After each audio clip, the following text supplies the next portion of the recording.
यह सेना की अस्मिता पर चोट है। मोदी सरकार इसे वापस ले, नहीं तो होगा बड़ा आंदोलन। भारतीय सेना में भर्ती के लिए केंद्र सरकार की नई योजना अग्निपथ के खिलाफ देश भर में चल रहे प्रदर्शन के बीच आज जन अधिकार पार्टी के मुखिया सह पूर्व सांसद पप्पू यादव ने इसे सेना के लिए आत्मघाती बताया। पटना में उन्होंने प्रेस कॉन्फ्रेंस कर कहा कि 1 रैंक 1 पेंशन का नारा देकर आने वाली मोदी सरकार अब नो रैंक नो पेंशन लागू करने का काम कर रही है। पप्पू यादव ने सरकार के इस कदम को सेना का मनोबल तोड़ने वाला कदम बताया और कहा कि भारतीय सेना हमारा गर्व है, इसका राजनीतिकरण बर्दाश्त नहीं होगा। यह सेना की अस्मिता पर चोट है और देश के स्वाभिमान पर हमला है। नरेंद्र मोदी जी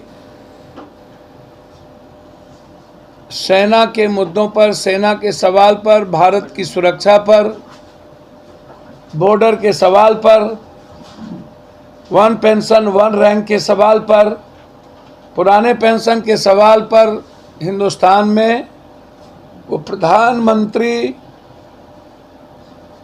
की जुमलेबाजी सरकार के द्वारा कई सारे जुमले, जिसमें सेना भी इनके लिए जुमला था। मुझको लगता है कि इससे बड़ा जुमला क्या हो सकता है। अमित शाह जी ने जो बात कही, चाहे वो नोटबंदी, काला धन, ब्लैक मनी, जो भी चीजें उन्होंने कही, और आज 8.5 सालों में उनकी जो जुमलेबाजी हुई, यह काबिले बर्दाश्त नहीं है कि हिंदुस्तान की असुरक्षा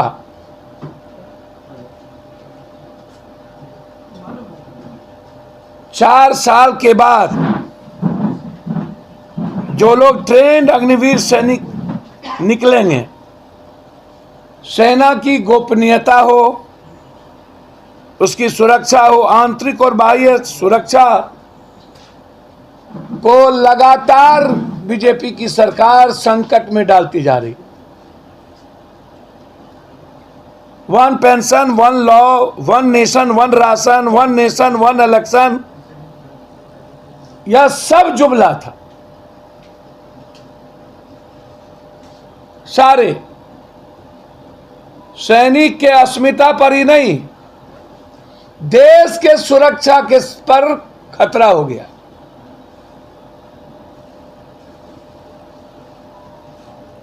सवाल यह है कि 4 साल के बाद 22 साल, 21 साल, 23 साल का बच्चा क्या करेगा? 75% जो ट्रेंड होके निकलेगा, वो भी 6 महीना मात्र ट्रेनिंग।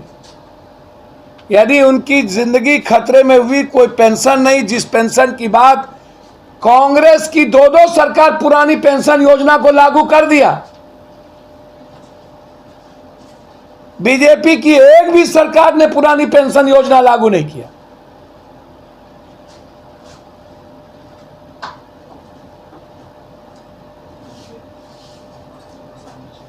क्या ट्रेनिंग से निकालने के बाद यह सवाल खड़ा होता है, क्या उन्हें अपराधी या आतंकवादी या नक्सली बनने पर मजबूर किया जाएगा? भारतीय सेना सिर्फ नौकरी और पैसे के लिए, पेंशन के लिए नहीं जाने जाते हैं। भारतीय सेना जज्बात के लिए जाने जाते हैं। भारतीय सेना दुनिया में लोकतंत्र की सबसे बड़ी ताकत, भारत के 140 करोड़ लोगों की आवाज और उसकी सुरक्षा के लिए जाने जाते हैं। और ऐसे में जब सरकार उन्हें पूर्णकालिक सुरक्षित पेंशन आदि सुविधायुक्त नौकरी नहीं दे सकती, तो ऐसे सरकार को 1 मिनट भी सत्ता में रहने का अधिकार नहीं है।